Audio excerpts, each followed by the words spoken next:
Because this doesn't look at all weird. Can we start there where you're just laughing? No. Confused? Not too bad. We're starting there anyway. Damn. Weekly update from Australia with Scott again. Scott again. So we did the one in Hawaii. It was the start of May, wasn't it? No, April. Because I went over on April Fool's. Yes. So it must have only been about a month ago. The one that you and I did in Hawaii, I don't know if you saw any of the comments, but like loads of people were like, Scott's really awesome. You should have him on here. I thought that was going somewhere else. No, just Never kidding. do this again. No, actually, it was actually really positive.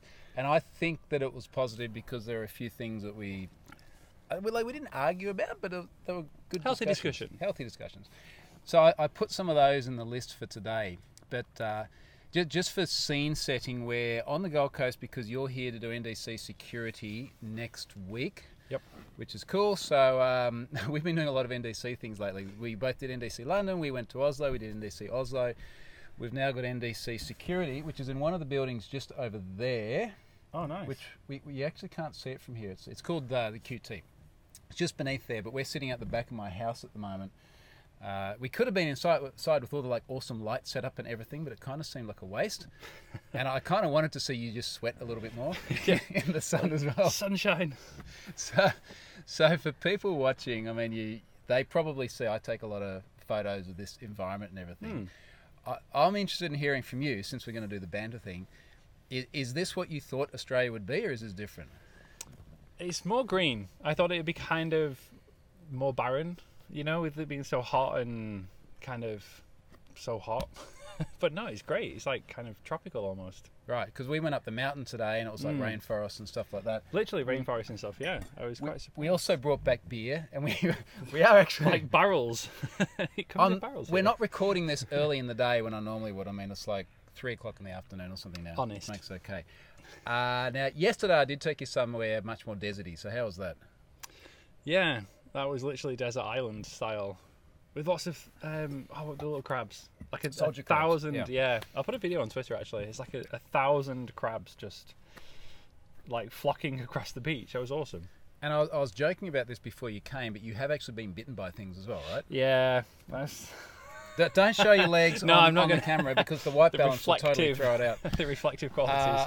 But you've been bitten by a bunch of things, and you got thrown off the jet ski as well, which was from my perspective. I'm glad that we've changed it from I fell off the jet ski to you threw me off. Well, we've clarified... let's not sugarcoat it. So we should actually get on with some stuff. Now, when we're here, we've got NDC. Obviously, we've got a couple of days of workshops and then the conference. One of the things that you and I are doing a bit of now is you're doing a bunch of my Hack Yourself First workshops in other parts of the world. Yesterday, whilst we were sitting on the desert island, we sat down and we wrote out a bunch more info about what it is that you do, and also the public workshop schedule as well. So on the workshops link on my blog, you'll see the upcoming events. So that the ones we know of is that I'm doing the one here, and then the one in Oslo. You're doing one where after that? So public one, the first one is SteelCon in July, which is in Sheffield in England.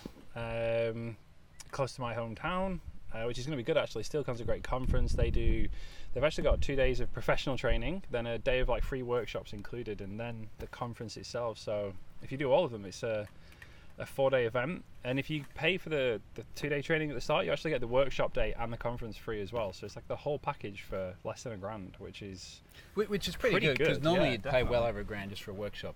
Yeah, or just for a conference ticket. When we say $1,000, this is 1,000 GBP. Sorry, yeah, GBP. So it's like 1,200 US. Okay. So for folks in the UK, that's the public one coming up, and then I'll have a public one in NDC in Sydney as well. So I'm trying to sort of reduce the amount that I'm doing in different places because I don't really want to leave here. And plus, as you now know, it's a bloody long way to come here, isn't it? It is. Oh man, long haul. It's harsh. So I guess that there's the public listings that are there. You've got multiple private ones coming up from private customers as well. So if anyone wants to do those, we can get Scott to go there. Particularly, you're doing a lot in Europe. Yeah. I've just had 4 days of doing a remote one. I did 4 half days. So you've been battling jet lag. I've been battling 4 a.m. starts every day to do this. But fortunately, I hope you're just about over your jet lag. I'm now done with the early starts as well. All right, so the workshops are there. Now, the other thing that we've been working on is Report Your RI. So you and I were discussing that a lot on the desert island yesterday too. Do you want to just give a bit of an overview? Because I think one of the things that surprised a lot of people is the volume of reports that go through there at the moment. So what are we seeing sort of report volume-wise?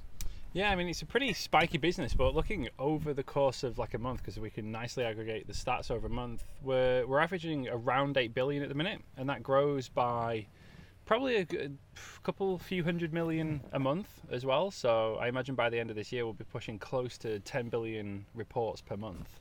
Which is pretty insane when you hear those numbers.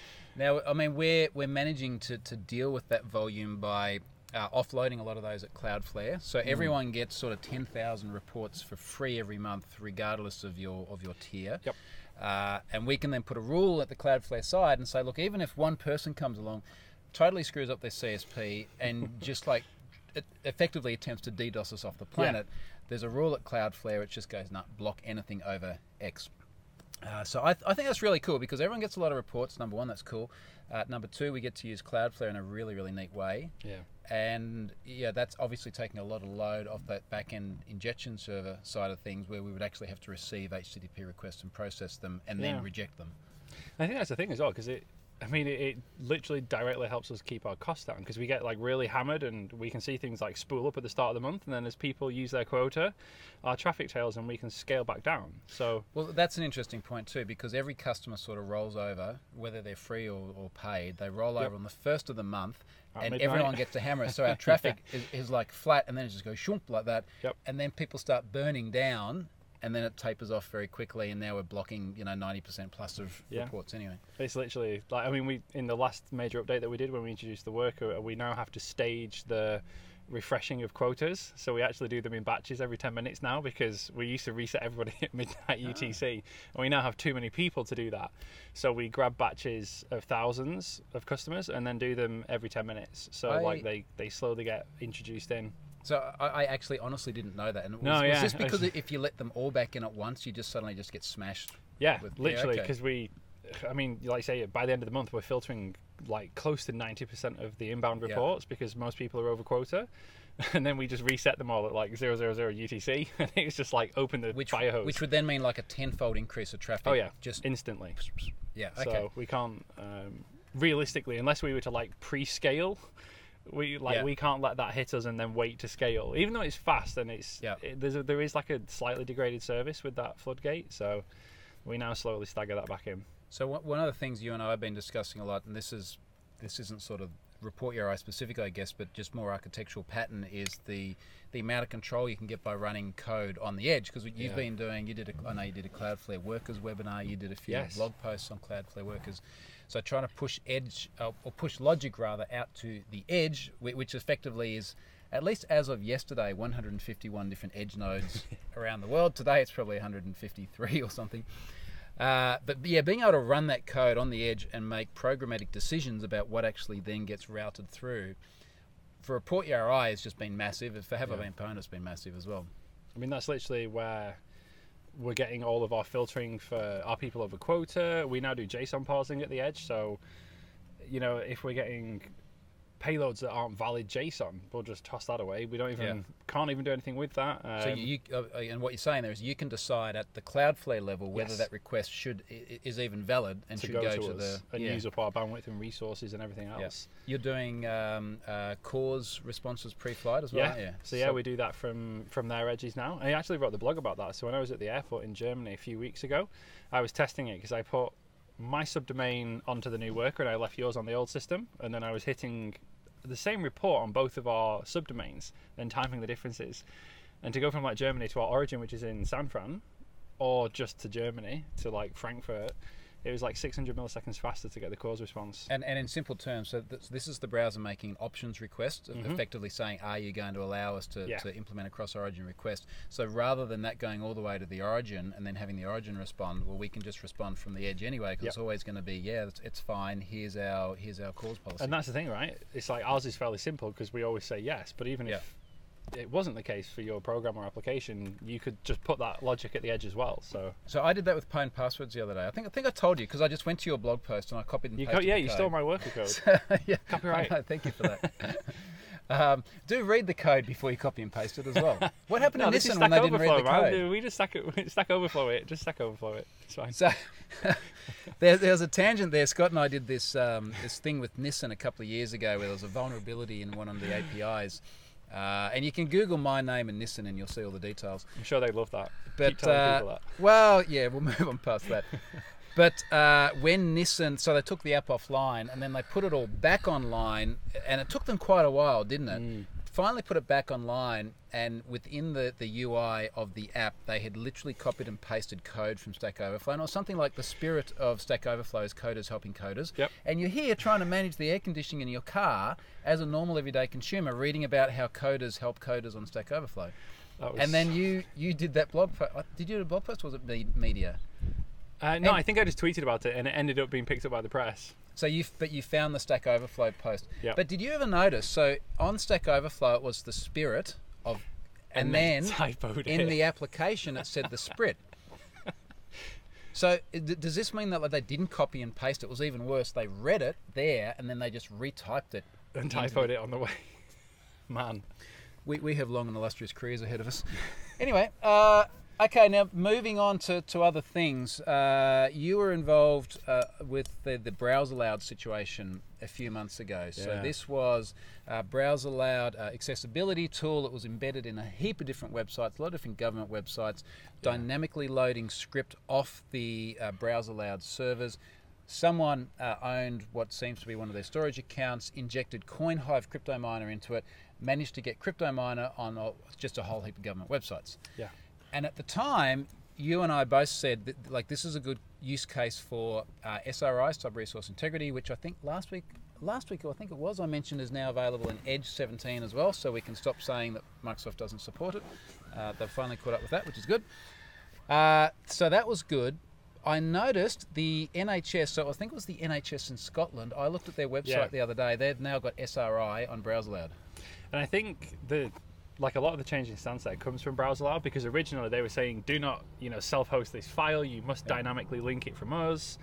And, if you implement a vendor product and install it, you follow the instructions, right? So it's kind of like, not like anti-SRI in that they didn't like it, but it was very SRI unfriendly. And now that now this has happened, they've said that we have versioned dependencies available and you can statically link them and SRI them, which is good. So Browsealoud themselves have said you can SRI it, yes, they now provide versioned links Yep. with the script tag with the SRI snippet already inside it, which is good. Because that was what worried me a little bit in the first place, because if you use SRI, which says that this is the exact hash of the file, and if it changes one character, it's just not going to run it at all. If the provider of the file didn't make a commitment that it wouldn't change, then you'd potentially break things. You really do have to version the path. And I think one of the really interesting things was people say, oh yeah, okay, so if we just link to /latest/package.js, whenever the vendor updates their product, we automatically get the update, so we don't need to do anything. And I'm like, that's great, but what if it's a breaking change or not compatible with something? It's like you're letting them deploy their new code into your production site with no testing or QA or anything. So it's like there's benefits and drawbacks both ways, as there always is with security stuff, but I think statically linking the version with SRI is pretty robust. Yeah. Okay. So that's good news. They've made some progress there. So the other thing, and you and I are just chatting about this because this sort of unfolded a little bit today as well. James Burton and his EV cert. Now, you and I talk a lot about EV, and we both talk a lot about it with each other, and obviously in conferences as well. Tell these guys what's happened with James, his cert, and why this is a problem. So he has a company legally registered. He has a do company. You even TV, bro? I know I don't. Dude, come on. I don't do the camera stuff. Face radio. He has a legally registered company in the UK.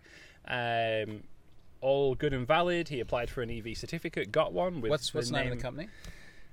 The name of his company doesn't really matter. Yeah, he has a legally registered company called Identity Verified. Okay, so the company is called Identity Verified. Yeah. But it is legally registered, follows all of the patterns and practices whatever in the UK. Everything is done properly, legally registered. Went to get an EV cert and said, hey, this is my company, here's our registration documents, here's all of the legal stuff.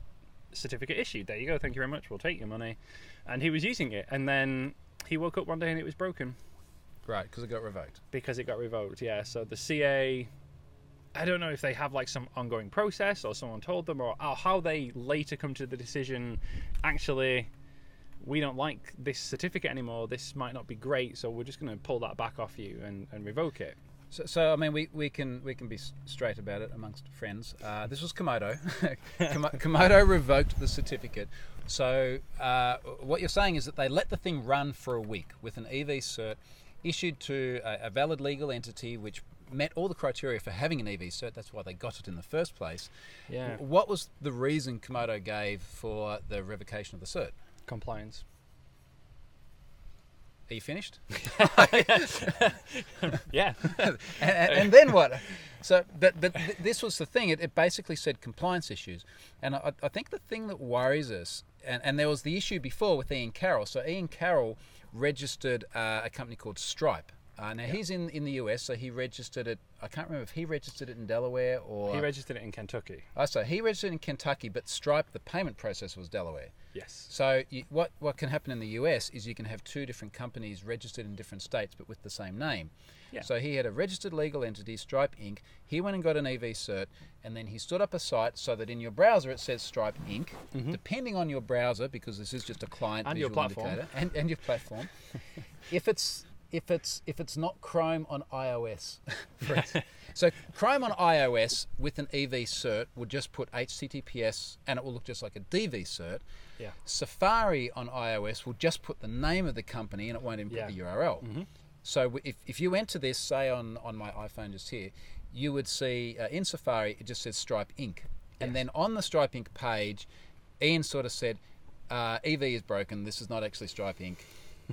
That got revoked by Comodo. Yes. And he was a bit upset about that, so he went and got one from GoDaddy. What happened to the GoDaddy one? They issued it, and then, although actually to be fair, they revoked it a lot faster. They took it off him like a week after or something like that.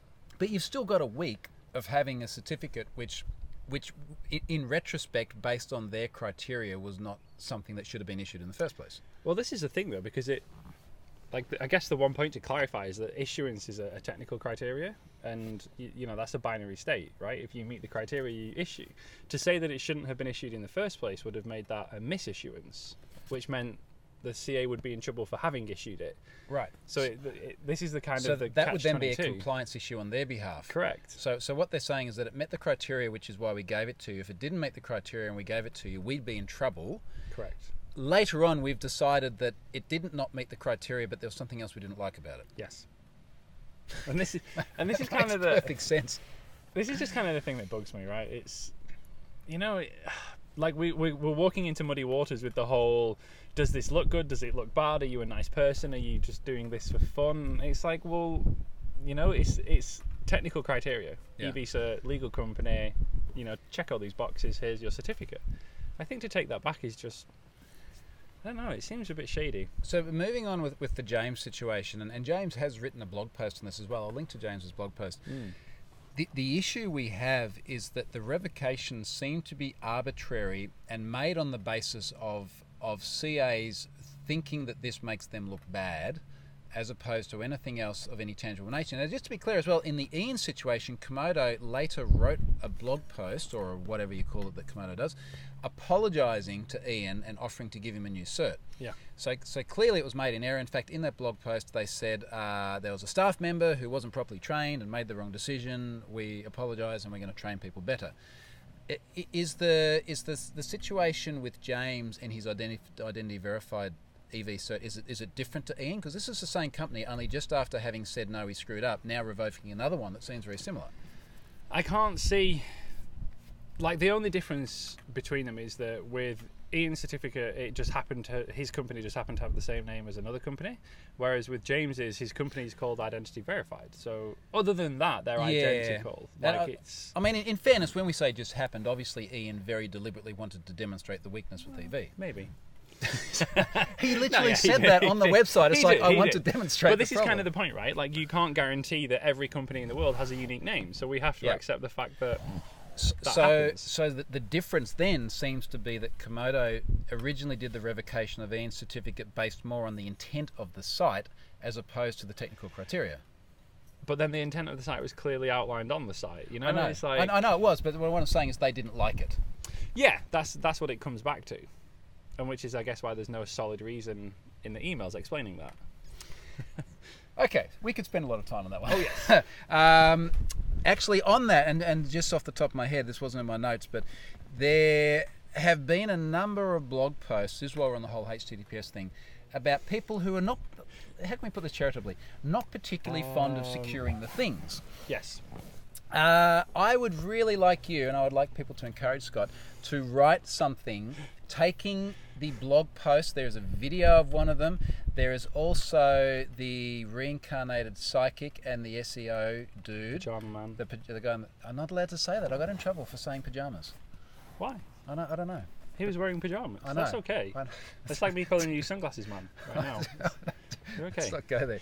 I would love to see you write something that just takes all of these crazy observations of HTTPS, because I mean you go a lot deeper onto TLS and everything than what I do, so I think you're in a better position to do it, but I'd love to see you just write it and just pick these things apart, because there's arguments along the lines of Google is driving HTTPS because they're trying to create some sort of a monopoly on the market, and it's just I know it's nonsensical stuff. You should write this up. And it's like Netscape Navigator 2 guy today as well.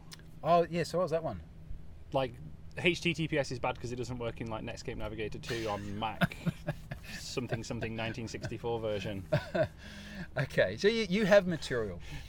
Okay, so moving on. I forgot to mention something last week, and I want to make sure that I put it in here. The reason I forgot to mention it is because I put a blog post out on a Saturday morning, so it was Saturday before last, which is a little bit unusual for me because I normally do stuff during the week when people are actually awake and reading stuff.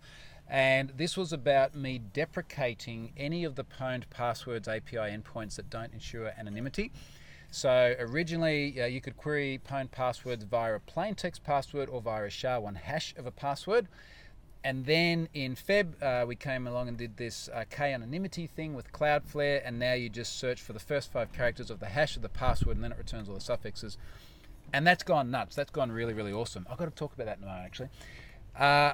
Because it has been so successful, and because it's also a lot faster than searching individual hashes, because the individual hashes go down to table storage and they pull it out.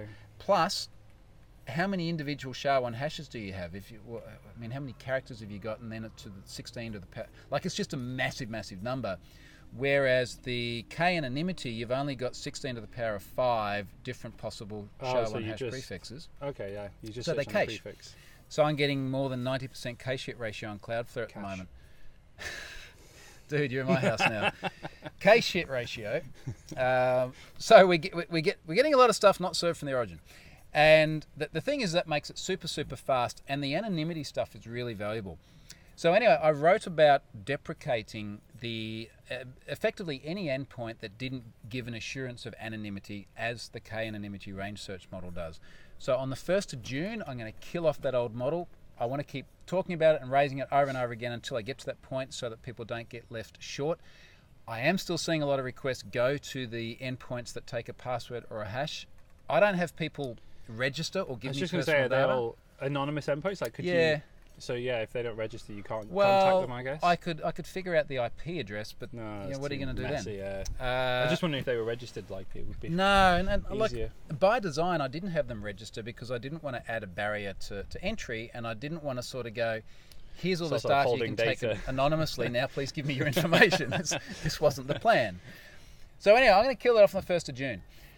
Now, one thing that I did write this week. Now, you actually came here Tuesday night, and we've been very, very busy with cybers and jet skis since then. But on Monday, I wrote a blog post which was titled "The Decreasing Usefulness of Positive Visual Security Indicators and the Importance of Negative Ones." Now, I really want to get your thoughts on this as well, because I know you've got a lot to say about it. This was in response to Barclays Bank in the UK, who ran this ad. In fact, I'm going to look at exactly what the ad said. I'm going to go read the blog post. So anyway, they ran this ad. It was late last year. And Christmas, right? Because it was... It was in the lead up to Christmas, because they were trying to... Look, they had admirable objectives. Yeah. They were trying to reduce the rate of phishing attacks. But one part of the ad, it had like this toy robot, and the toy robot's saying, come and buy me now. And then he stops and he gets kind of sad. And he says, look in there, you need a padlock when you pay for stuff. And the robot's pointing up at the browser. if there isn't one, a padlock, the website could be fake. And we're all going, but that's not what it means, right? And look at all of these phishing sites that have certificates. Because now that certificates are free and ubiquitous and all this sort of thing, it's very, very easy to get them for a phishing site. Now, the relevance of this, in fact, actually back at the time, I don't know if you knew this, but I registered a domain and I was going to write something on this domain, and it's you can actually go there now. It's called Totally Trustworthy Site because it has a padlock.com. Dashes between each word. That now redirects back to my blog. So I registered that back in November, and I was going to do a whole thing about how it's not trustworthy. But the Advertising Standards Authority in the UK beat me to it, and they've outlawed the ad because they've said the ad is misleading, because just seeing the padlock doesn't mean that you can trust the site. Anything. Now, let's argue on something for a little bit, because you don't like it when I use the word trust, do you? Well, the word trust has been overloaded in like the TLS space for a very long time anyway, and I think if we talk of real world trust and trust in online encryption, they are slightly different concepts. You know, there's no visual indicator in the browser that you can look at and say, I therefore trust this site in the context that we would think of trust. And that's kind of the problem, is we're using a word that has a different meaning in that space to like average everyday person's meaning. So yeah, I think to use the phrase trust, you have to then clarify exactly what that means, and then we're like on a slippery slope down. So I guess my position on the blog post was that, and I think you agree on this as well, you can't, let's not use the T word, but as an individual consumer, you can't just make the assumption that just because there is a padlock, this is a website that you should go and enter your credit card details into. No, not at all. And my premise was that because of the ubiquity of positive visual indicators, even on malicious sites, and when I say positive visual indicators, I'm saying this broader than just padlock, because we see things like, you know, Norton logos and shields and things like this on pages, right? Which is a bitmap, and anyone can put it there. So I guess the point is that it is easy to either fabricate or represent a positive visual indicator for a site that has malicious intent. So we can't just rely on that. And I was talking more about we need to focus more on the negative visual indicators. And in fact, I'll give you examples in this blog post of phishing sites that have been stood up with HTTPS. Someone will tweet it to me. It's in the middle of the night. By the time I get up and look at it, it's already flagged by Chrome, and you go there and it's just like a massive red page. Now, I guess my point is that when you see a massive red page which says don't trust this site, it's a phishing site, that's crystal clear. Yeah. When you see a site that has a padlock or a logo or something on the page and says trust me, that can be fabricated, and we've got to shift the focus from the expectation of positive visual indicators to build trust, for want of a better term, and we've got to shift that to when you see something negative, you've just got to get the hell out of there. Yeah. And that's a very long process, and it's a process that's actually already underway in many respects, especially after we saw Emily's talk at Loco Moco in Hawaii like a month or two ago. You know, they're starting the process of degrading that UI right now.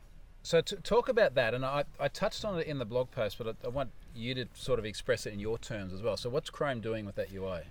So very slowly what they're trying to do is take away all the positive indicators, right? So, you know, right now we look for the padlock, we have the little secure, what do they call it? The secure chip, like the little thing that they have in Chrome, they call it the secure handbag. Chip. Yeah, well, the handbag's inside the chip, so yeah, the handbag. So they call that space next to the address bar a so chip. like the green box where it says secure, okay. It's just referred to as the secure chip. Oh, so it's just it's an just area of the browser. Yeah. Okay. And what they're kind of doing is they're taking that away.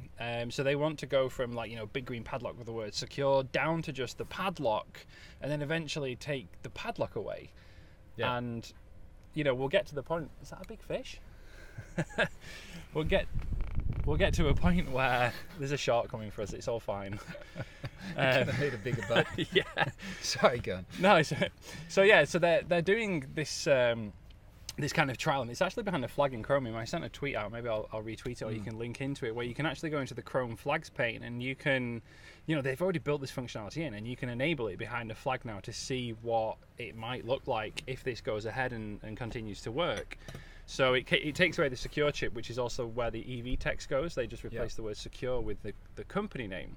So you can get rid of that and then get rid of this whole like extra box, and it just compresses down to eventually just the website, just the scheme, and then the rest of the URL. But is the scheme going to stay? Because on one of her slides she was talking about removing the scheme when it is HTTPS.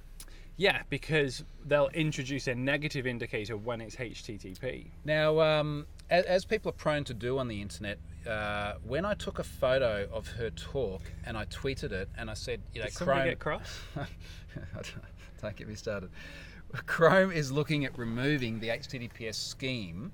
A bunch of people lost their minds and they said, now people aren't going to be able to tell that the site is secure or not. But this is kind of the point, because, and it might seem like a really picky thing to say, but what you said there is like tell if the site is secure or not. But what they'll actually be able to do is tell if it's insecure or not, right? Like that's the, if 99% of sites are secure, we're conveying the same message like 99% of the time. But actually you don't care. You only want to know about the other 1%. I think that's why you want to know, because you want to know it's secure to know it's not insecure.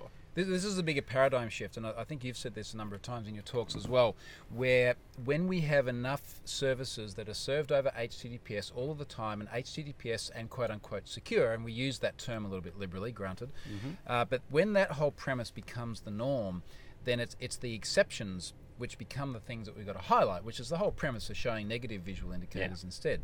And it will be interesting when we get to that point. And by your last stats, I think it was only still about a third of the top 1 million sites rather, that are serving over HTTPS by default, right? Yeah.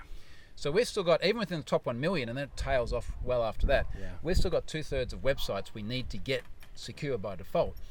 But for argument's sake, if we got to 60-70%, you kind of wonder then whether you can start even more aggressively highlighting the insecure ones, flag those guys. Maybe you make the not secure text red or something like that. I don't know. Well, that's the ultimate goal, is because it's really interesting. Like, you deploy HTTPS right now, you want green padlocks, pretty things, and all of the special treatment. But if you screw that up, you can end up with like lots of red stuff. Yep. So you go to a website, broken HTTPS, cert has expired, whatever. It's like, stop, this might be insecure, the cert's expired. But then you just go to the HTTP version, and the browser's like, that's cool. Yeah, right? And it's kind of weird that it's upside down. Broken HTTPS and HTTP right now get the same UI treatment, and they're essentially the same levels of security. So what they're doing is bringing HTTP to the equivalent of broken HTTPS, because they have the same security state, which is red warnings, right? Because there's a problem. So I think this is sort of a little bit of a glimpse into the future, and your point about there being a Chrome flag as well, where you can start turning off a lot of these visual indicators, which is the sort of glimpse into how it might be in the future, is important. It's interesting how unintentionally so much of what we've just covered has sort of been linked together, because this whole thing about EV is just visual indicators, and we're saying let's get rid of them. I can imagine some organisations being a little unhappy if you got rid of EV visual indicators. And this sort of premise of confusion around what's represented, what it means, etc. It just seems that we're in a much better position if we get to the point where we know that everything is served securely, we know that we've got integrity and confidentiality and all this sort of stuff, and exceptions become really aggressively highlighted. Yeah. That seems like the sensible place to be, right?